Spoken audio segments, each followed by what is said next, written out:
Humarap kayo sa akin! Walang pinag-aralan! Ano ba? Nanurungan kayo! Sandali lang, para ka nakakain ng mad cow ah. Sigaw ka na sigaw kay aga-aga. Bakit?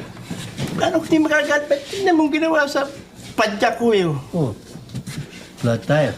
Ayan, nakita mo. Oh, eh. Ha? Oh, Hindi lang flat tire eh. oh. Nakita mo pinasaksak. I speak. At saka, nakita mo ba yung neta yata yung sinaksak dito Baka sa... hindi naman sinasadya yan, oh. Hindi sila sadya I speak tsaka kutsilyo. Ano nag-inuman kasi mo dyan? Napagkamalang yelo yan, sinaksak nyo eh. Ginawa niya yung ano. Magsilabas kayo! Alam ko nagtatago kayo dyan! Oh, Ano? parang, teka, doon ka nakatingin sa bahay ko eh. Parang sa akin ka nagpaparinig eh. Bakit ba naman gawin sa'yo yan? Hindi naman gagawin naman namin niya sa'yo. Ano hindi naman gagawin? O eh, parang pinagbibintangan mo